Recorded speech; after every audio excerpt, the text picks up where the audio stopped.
What happens when a royal guest forgets that morning television isn't her personal throne room? In just 36 seconds, one comment turned a friendly interview into the most shocking meltdown Good Morning America has ever witnessed. The studio lights were blazing bright that morning. Michael Strahan sat across from Meghan Markle, his trademark smile ready to guide another celebrity through a pleasant chat. The audience was excited. After all, this was supposed to be a lighthearted conversation about her latest projects and life after royal duties. Nobody, and I mean nobody, expected what was about to unfold. Michael started with what seemed like the easiest question in the book. So, Meghan, tell us what you've been working on lately. Our viewers are so curious about what you're up to these days. Simple enough, right? But Meghan's response came with an edge that caught everyone off guard. Well, Michael, I think the better question is why the media hasn't been covering the important work I've been doing. It's quite telling, actually. The audience shifted in their seats. Michael, ever the professional, kept his composure. We'd love to hear about it. That's why you're here. What projects are you most excited about? Meghan leaned back in her chair, crossing her arms. You know, I've done more humanitarian work than most people accomplish in a lifetime, but I noticed you didn't lead with that. You led with small talk. Michael's eyebrows raised slightly, but his voice stayed calm and warm. Well, I think our viewers would love to hear about everything. Why don't you share what's closest to your heart right now? What's closest to my heart? Meghan said, her voice rising just a notch, is being respected. Something I haven't felt since I've been in this country. Quite frankly, you could hear a pin drop in that studio. The camera operators glanced at each other. The producers in the control room were probably panicking. But Michael? He handled it like the champion he is. I hear you, Michael said, leaning forward with genuine concern. And I want to make sure we give you the space to talk about whatever matters to you. This is your platform right now. But Meghan wasn't having it. My platform?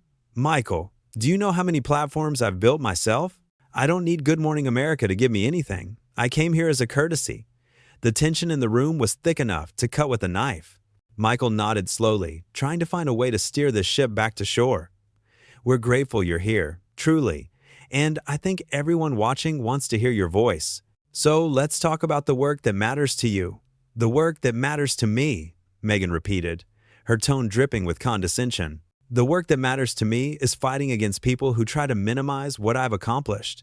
People who ask superficial questions when they should be asking about substance. Michael took a breath. You could see him choosing his words carefully.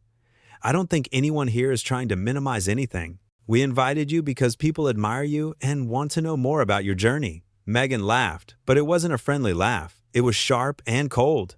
My journey? You want to talk about my journey? Let's talk about how I've been treated. Let's talk about the double standards. Let's talk about how someone like me has to work twice as hard to get half the recognition. Those are important conversations, Michael agreed, his voice still steady and kind. And if you want to go there, we can absolutely go there. But I want to make sure we're doing it in a way that's productive. Productive? Meghan's eyes flashed. What's not productive is sitting here being patronized by someone who clearly didn't do their homework.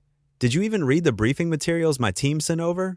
Michael remained calm, though you could see this was testing even his legendary patience. I absolutely did. I've got notes right here. But Meghan, I've got to be honest with you. It feels like maybe we got off on the wrong foot somehow. Can we reset? Reset? Meghan stood up slightly in her chair. I don't need to reset anything. Maybe you need to reset your approach to interviewing people who have actually done something meaningful with their lives. The audience gasped, audibly gasped. Michael's smile finally faded, replaced by a look of genuine confusion. I'm not sure where this is coming from, but I promise you, everyone here has nothing but respect for you and what you've done. Respect? Meghan's voice got louder. If you respected me, you wouldn't waste my time with these generic questions. Do you ask every guest about their projects like they're kindergartners at show and tell? Michael sat up straighter.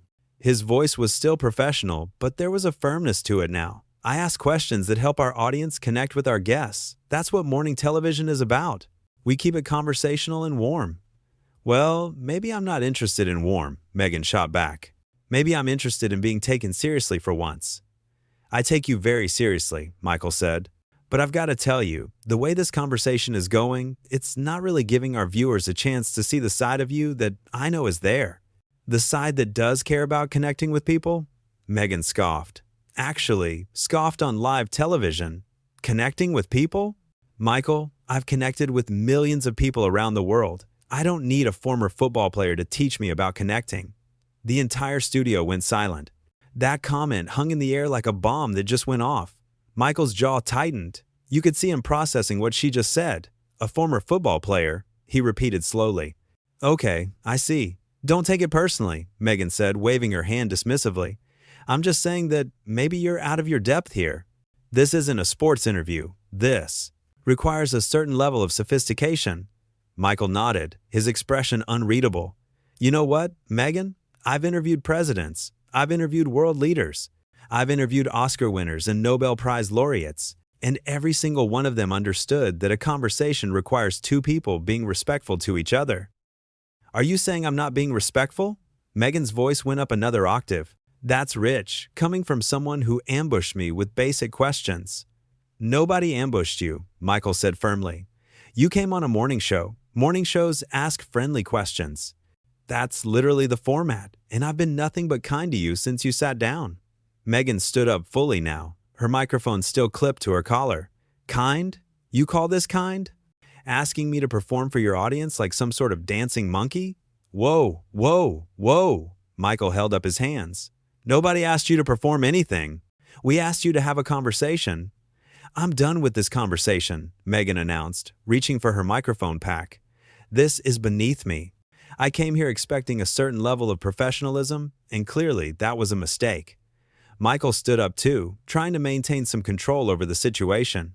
Meghan, if you want to leave, that's your choice, but I think you're being unfair here. We welcomed you with open arms. Open arms? Meghan yanked at her microphone. You welcomed me with ignorance and disrespect. There's a difference. I've been nothing but respectful, Michael said, his voice rising slightly for the first time. You're the one who came in here with an attitude from question one. An attitude? Meghan's face flushed red. I have standards, Michael. Maybe that's something you're not familiar with. The audience couldn't believe what they were hearing. Some people had their hands over their mouths. Others were looking around at each other like, is this really happening? Michael took a deep breath, clearly trying to find a center. Look, I don't know what's going on with you today, but this isn't okay. You don't get to come on someone's show and insult them. Insult you? Meghan laughed again, that same bitter laugh. I'm simply stating facts. You're out of your league here. My league? Michael's patience was finally wearing thin. My league is treating people with kindness and dignity, something you apparently don't know much about. Meghan fumbled with her microphone, trying to get it off. I want this off. I'm leaving. This is unacceptable. Then leave, Michael said simply. Nobody's stopping you. But you're going to walk out of here knowing that you're the one who turned a perfectly good conversation into whatever this is.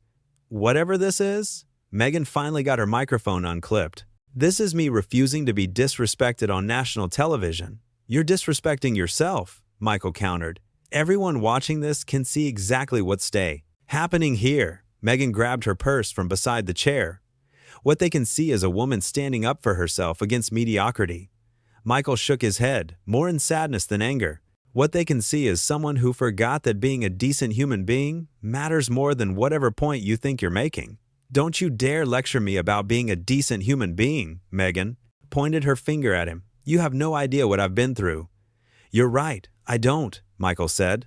But that doesn't give you the right to treat people badly. Whatever you've been through, I'm sorry for it. But I didn't do it to you. This show didn't do it to you. These people in this audience didn't do it to you. Meghan looked around the studio, her face a mix of anger and something else. Maybe embarrassment, maybe defiance. I'm not going to stand here and be spoken to like this. Like what? Michael asked. Like an adult? Because that's all I've been doing. I've been patient. I've been kind. I've tried to give you every opportunity to have a good conversation. And you've thrown it back in my face at every turn.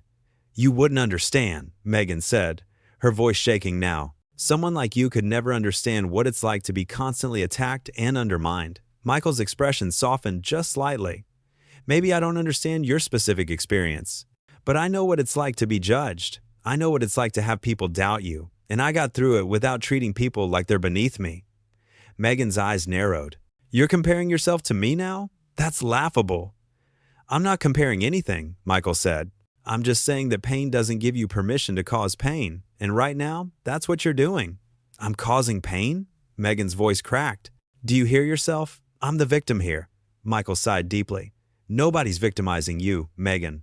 But if you keep seeing everyone as an enemy, that's all you're ever going to find. I don't need your philosophy, Meghan snapped. I need to be around people who actually get it.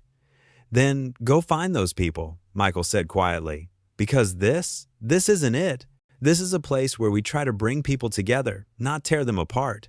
Meghan stood there for a moment, clutching her purse, her microphone dangling from her hand. The cameras were still rolling. The audience was frozen. Everyone was waiting to see what would happen next. You know what your problem is? Meghan said finally. You're too comfortable. You sit in your comfortable chair, ask your comfortable questions, and you expect everyone to just play along. My problem? Michael shook his head. My problem is that I actually care about doing this job well. I care about making guests feel welcome. I care about giving them a platform to share their story. And you just stomped all over that. I didn't stomp on anything, Meghan protested. I simply refused to participate in your circus. This isn't a circus, Michael said firmly. This is a morning show that millions of people watch to start their day with something positive. And you turned it into something ugly. Meghan's mouth opened and closed. I turned it ugly? You're the one who kept pushing and pushing. I asked you about your projects, Michael said incredulously. That's literally the most basic, friendly question there is. And you acted like I insulted your entire existence. Because you don't get it? Meghan's voice echoed through the studio. You don't get what it's like to have every word twisted, every action questioned, every motive doubted. So, you decided to come here and prove everyone right? Michael asked. Is that the strategy? Because I've got to tell you, it's not a good one. Meghan's face went pale. Prove everyone right about what? About the attitude, Michael said bluntly. About the entitlement. About thinking you're above everyone else. How dare you, Meghan breathed. How dare you say that to me? I dare because it's true, Michael said. And somebody needs to tell you. You can't go through life treating people like they're lucky to be in your presence. I don't treat people that way, Meghan insisted, but her voice had lost some of its fire. You treated me that way, Michael pointed out. From the moment you sat down, you've been condescending and rude and dismissive. And for what? Because I asked you a friendly question? Meghan looked away, her eyes glistening. You don't understand the pressure I'm under. Then help me understand, Michael said, his voice gentler now. Sit back down. Talk to me like I'm a human being, and I'll listen. Really listen. Meghan hesitated, looking at the chair, then at Michael, then at the audience. It's too late for that. It's not too late, Michael said.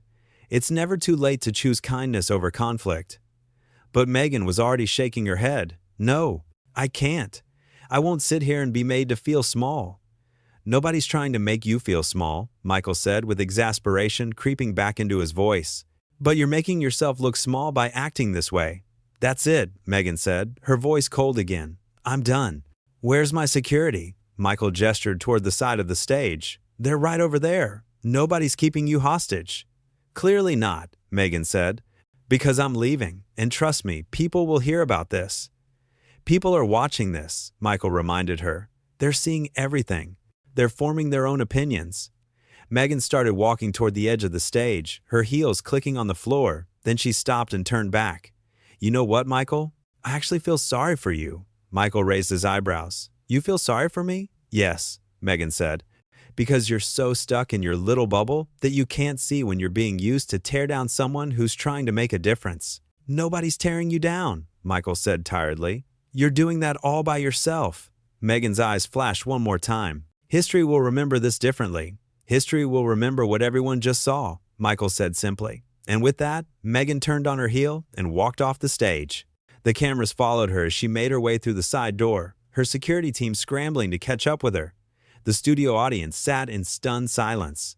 Michael stood there for a moment, collecting himself. Then he looked directly at the camera, his expression serious but composed. Well, he said with a heavy sigh. That was unexpected. The audience didn't know whether to laugh or gasp or applaud. A few nervous chuckles rippled through the crowd. Michael sat back down in his chair, adjusting his tie. You know, I've been doing this job for a long time, and one thing I've learned is that you can't control how other people act. You can only control how you respond. He paused, looking down at his notes, then back up at the camera. I tried. I really did try to have a good conversation, to make our guest feel comfortable, to give her a chance to share her story. He shook his head slowly. But sometimes, people come in with their mind already made up about how things are going to go. The control room was probably going crazy trying to figure out what to do next. Commercial break? Keep rolling? Call in a backup guest? Michael made the decision for them. We're going to take a quick break. When we come back, we'll have a lot to talk about. Stay with us. As the cameras cut away and the stage manager called for a commercial, Michael sat back in his chair and let out a long breath. The audience was buzzing, everyone talking at once about what they'd just witnessed. Behind the scenes, producers were racing around, phones were ringing. Social media was already exploding with clips and reactions, but Michael just sat there, calm and centered, exactly as he'd been from the very beginning. Because that's who Michael Strahan is, a professional, a gentleman, someone who understands that treating people with respect isn't optional, it's essential. Even when that respect isn't returned, the makeup artist rushed over to touch up his face before they came back from commercial. "Are you okay?" she whispered. Michael nodded, giving her a small smile. "I'm fine, really. I've dealt with worse on a football field." She laughed softly. "I've never seen anything like that." "Neither have I," Michael admitted. "But you know what? It is what it is. We move forward." And that's exactly what he did. When the show came back from commercial, Michael was composed and ready. He addressed what happened briefly, with grace and without malice. He didn't trash talk Meghan. He didn't make excuses. He simply acknowledged that sometimes conversations don't go as planned, and life goes on. The co-hosts came out to join him, offering support and helping to lighten the mood. They joked a little, they commiserated a little, and then they moved on to the next segment, because that's what professionals do. But that moment, that exchange, those 36 seconds when everything fell apart, it became an instant classic in the world of live television disasters. Not because Michael did anything wrong, but because he did everything right. He stayed calm under pressure. He stood up for himself without being cruel. He offered olive branches even when they were slapped away. He tried to understand even when understanding was impossible. And when it was over, he didn't play the victim or point fingers. He just kept doing his job. That's the difference between someone who's truly confident and someone who just thinks they are. Real confidence doesn't need to put others down. It doesn't need to prove itself by making others feel small. It shows up in how you treat people, especially when things aren't going your way. Meghan walked out of that studio thinking she'd made some kind of stand, some kind of statement. But what she really did was show millions of viewers exactly who she was in that moment. Someone who couldn't handle a basic conversation without turning it into a confrontation. Someone who saw respect as something owed to her, not something mutually shared. And Michael? He showed everyone why he's one of the most beloved hosts on television. Not because he's perfect, not because he never makes mistakes, but because when things go sideways, he keeps his integrity intact. The next morning, the internet was absolutely on fire. Clips of the exchange had millions of views. People were dissecting every word, every facial expression, every moment. And the overwhelming consensus was clear.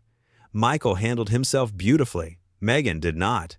Of course, there were defenders. There always are. People who tried to read between the lines, who claimed there must have been something else going on, who insisted that Meghan was justified somehow.